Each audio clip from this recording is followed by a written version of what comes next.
श्रीमद् भागवत तृतीय कंद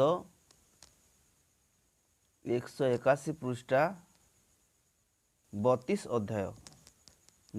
अध्याय तार तले कहा जे श्रद्धाहारे से धर्म आचारे पितृदेवता पूजा करे से प्राणी गमे चंद्र स्थान सेठारे करे सोमपान भोगर अंते जेबे हे होए लेउटी से स्थान आसई श्रद्धारे से धर्म आचरे श्रद्धारे से धर्म करे वाला पितृ देवता पूजा करे पितृ पिता के नाना प्रकार देवता के से पूजा करे वाला से प्राणी गमे चंद्र स्थान से शरीर त्याग कर गले मृत्यु वर्ण कले से चंद्र लोक के प्राप्त होए वाला शास्त्र से ठारे करे सोमपान से ठारे मदिरा पिए बोली कहला से ठारे करे सोमपान से ठारे मदिरा पिए बोली कहला भोगर अंते जेबे होए से ठारे भोग शेष है बोले लेउटी से स्थानु आसई बोली कहला से ठानु आरु जन्म ग्रहण करवा लेउटी कर आवा बोली शास्त्र कहूँ श्रीमद् भागवत एकादश कंद 6 अध्यायर 928 पृष्ठा मद्यबाहा मांस यज्ञ यज्ञ लेखे पशु मारण पितृपक्षे वेद निषेध ए प्रसिद्धि एहा न जाने पशु बुद्धि धर्म अधर्म बेनी पथ वेद बोल ई जहा नित्य मदिरा पान पशु हत्या यज्ञ पूजा पाठी करवाटा पशु मारवाटा पितृ पूजा देवता पूजा जेन दुर्गा तीरे बलि दिया जाए पितृ पूजा थी पशु बलि दिया जाए वेद निषेध ए प्रसिद्धि वेदर एटा निषेध बोली कहे वेदर एटा मना करा शास्त्र कहूँ यह न जाने पशु बुद्धि इटा पशु मना ये पशु बुद्धि विषय वस्तु जाने नहीं बोल शास्त्र कहूँ यह न जाने पशु बुद्धि धर्म अधर्म बेनी पथ वेद बोलई जहा नित्य वेद जहाँ कहे सत है इटा धर्म अधर्म दुईटा पथ अच्छे अधर्म के त्याग करी सत पथरे चाल बोलिकी शास्त्र कहूँ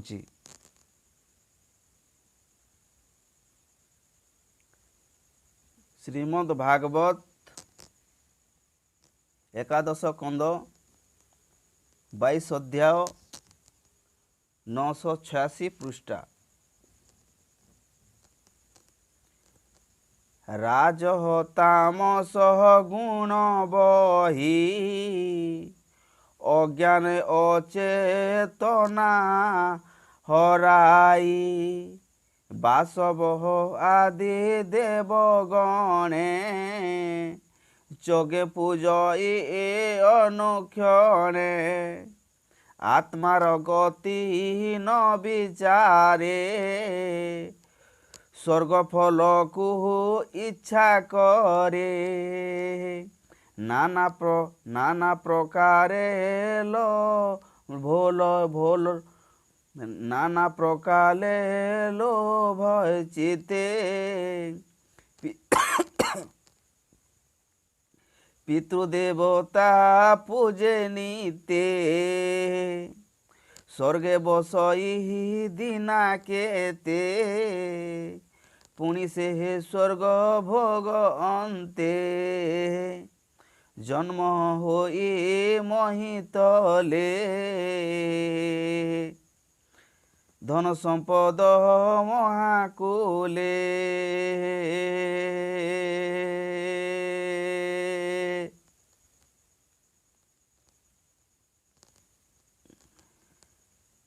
रज तमस गुण बही राजसिक गुण और तामसिक गुण के बही बोला अज्ञान चेतना हराई अज्ञान ज्ञान तार हरे करी अचेतना रे बोला अज्ञान है चेतना हराई बासव आदि वसुमाता या अन्य देवता आदि माता जिन नाना प्रकार देवादेवी पूजा करुचे देवगण गणे हैं यज्ञ पूजई अनुक्षण यज्ञ से पूजा पाठ करसी व्रत करसी उपास करसी पूजा पाठ करसी बोला आत्मार गति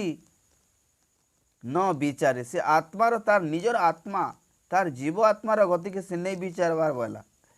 स्वर्ग फल को इच्छा करे मुई मले स्वर्ग के जिमी बोल से स्वर्ग फल के इच्छा करुचे बोल शास्त्र कहूँ नाना प्रकार भो नाना प्रकार लोभे है चिते नाना प्रकार लोभती चितर से पड़ी रहसी बोली कहला पितृ देवता पूजे नीते पितृ पिता के और देवादेवी के से पूजा करसी बोली करी कहला स्वर्ग है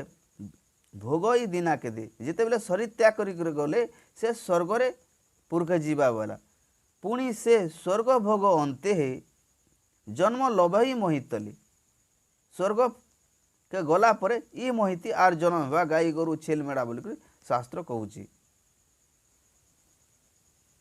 श्रीमद् भागवत चतुर्थ कंदह 217 पृष्ठा जे प्राणी जीव बोध करे जे प्राणी जीव बोध करे से पशु जनी रे बिहरे से नृप अज्ञान अधर्म तार आयुष बुद्धिहीन अज्ञान है जे जीव मारे से राजा न करे संचरे जे पितृदेव श्रद्धा अर्थे पशुबुधिव वेद मते तेबे पशु बोध तार केवल दुख मात्र सार जे प्राणी जीव बोध करी जे लोग जीवबद्ध करसे जे कौन सी जीव हो सजीवी हो क्या पितृपिता या देवता पूजारे से पशुबोध कला जीव के हत्या कला जे पशु जोनि रे बिहरे बोला से लोग पशु जोनि रे बिहरे बोला से लोग मृत्युवरण कले से पशु जोनि रे जन्म हेबा गाई गोरु छेल मेढ़ा से हेबा बोली कहला शास्त्र खुद कहते जे मैंने देवता पूजा करुचे और पशु मन के बलि दौचे कुकुरा चेमरा गाई गोरु छेल मेढ़ा के से मन के कहूँ और कि सजीव जेन मारिक खाऊे से लोग क्या कहूँ जे प्राणी पशु बोध करे से पशु जोनि रे बिहरे बोला से पशु जोनि रे जन्म ग्रहण करबा से नृप अज्ञान अधर्म से अज्ञान अधर्म है तार आयुष बुद्धिहीन तार आयुष भी हीन हेबा और तार बुद्धि भी हीन है तार बुद्धि नहीं गे तार आयुष भी नहीं गे बोला अज्ञाने जेबा जीव मारे है तार जानी करे मारो या अज्ञानती मारो अनजाना भी मारो या जानी करे मारो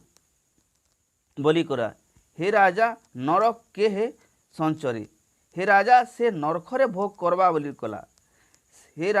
से राजा नरक के संचरी से नरखरे भोग करबा बोली कहला जे पितृदेव श्रद्धा अर्थे पितृ पूजा या देवता पूजा रे श्रद्धा रे से पशु के बोध करबा बोला पशु बधिब वेद मते शास्त्र रे वेद रे लेखा है पशु बोधवाटा बोली करी से नहीं के पशु के बोध करवा पशु के मारबा बोले बोली कहूँ तेबे हे ପଶୁ ବଧ ତାହାର କେବଳ ଦୁଃଖ ମାତ୍ର ସାର। କେବଳ ପଶୁ ମାରବାଟା ତାର କେବଳ ଦୁଃଖ ମାତ୍ର ସାର। ସେ ପଶି ଜନୁରେ ହିଁ ଭ୍ରମଣ କରିବା, ପଶୁ ହିଁ ଜନ୍ମ ହେବା ବୋଲି ଶାସ୍ତ୍ର କହୁଛି। ଶ୍ରୀମଦ୍ ଭାଗବତ ଏକାଦଶ ସ୍କନ୍ଧ 11 ଅଧ୍ୟାୟ 950 ପୃଷ୍ଠା। কল্পিত পিতৃযজ্ঞ ছলে পশুকু বোধ করে বলে পূজই ভূত প্রেত গণ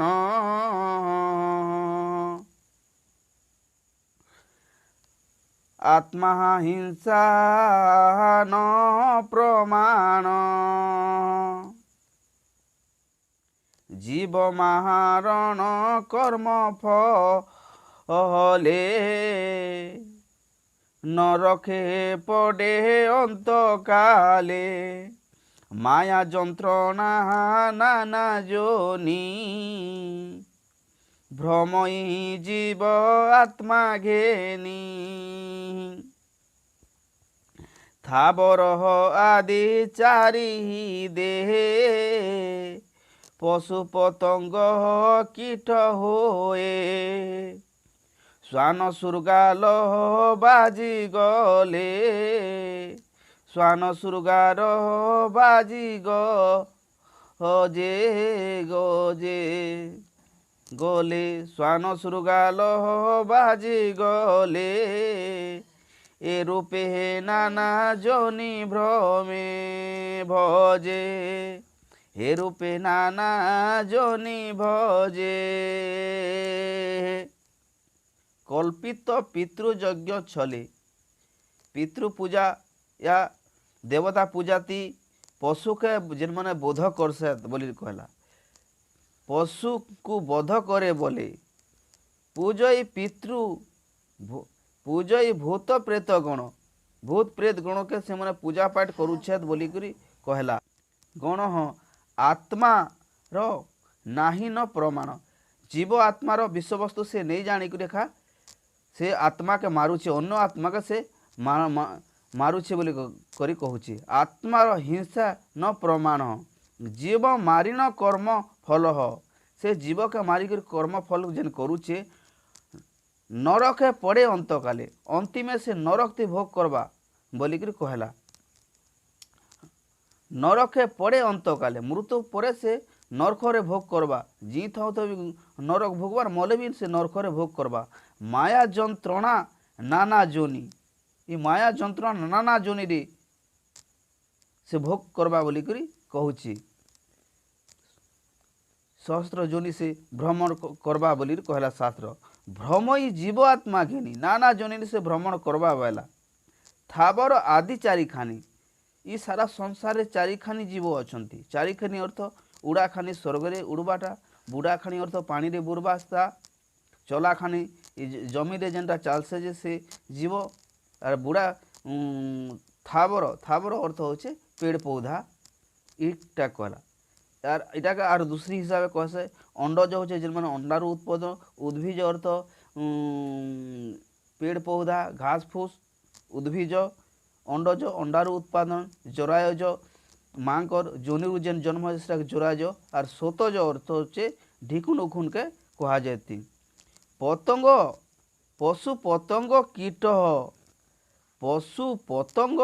कीट होए हे बोली कहला श्वान श्रृगाल गले बाजी ही श्वान श्रृगाल बाजी गले हे एरूपे नाना जोनी भजी से श्वान श्रृगाल के बाजबा से नाना 84 खानी से भ्रमण करबा तार भोग भोग थबा बोली कहूचे शास्त्र। श्रीमद् भागवत द्वादश स्कंध तो 12 अध्याय 167 पृष्ठारे तार प्रमाण अच्छी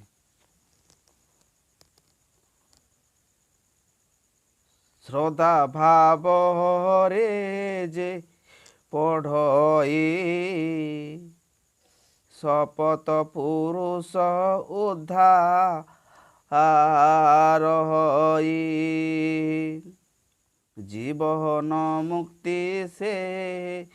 ବୋলাই ବୈକୁଣ୍ଠ ଅନ୍ତେ କାଲେ ଯାଇ। ଶ୍ରଦ୍ଧା ଭାବରେ ସେ ପଢ଼ଇ ବୋଲି ଅର୍ଥ ଶ୍ରଦ୍ଧା ଭାବରେ ଶାସ୍ତ୍ରର ପଢ଼ିକରି ଯେନ୍ ମାନେ ଶାସ୍ତ୍ର ଅନୁସାରେ ଭକ୍ତି କରବେ ପୁଣି ଈଶ୍ୱରଙ୍କର ଭକ୍ତି କରବେ ବୋଲେ ସେମାନେ ତାର ସପ୍ତ ପୁରୁଷା ଉଦ୍ଧାର ହେବା ବୋଲି କହିଲା। ତାର ସପ୍ତ ପୁରୁଷା ଉଦ୍ଧାର ହେବା ଜୀବନ ମୁକ୍ତି ସେ ବୋଲାଏ ସେ ଜି ଥଉ ଥଇ ମୁକ୍ତି ପାଇପାରବା ବୋଲି କରେ। ଅନ୍ତରେ ବୈକୁଣ୍ଠ ଅନ୍ତରେ ଅମର ବୈକୁଣ୍ଠକେ ସେ ଗମ୍ବା ବୋଲିକରି ଶାସ୍ତ୍ର କହୁଛି। ଯେନ୍ମାନେ ଶାସ୍ତ୍ର ଅନୁସାରେ ଭକ୍ତି କରବେ ବୋଲେ ସେମାନକେ ସେହି ପ୍ରକାର ପ୍ରାପ୍ତ ହେବା ବୋଲିକରି ଶାସ୍ତ୍ର କହୁଛି।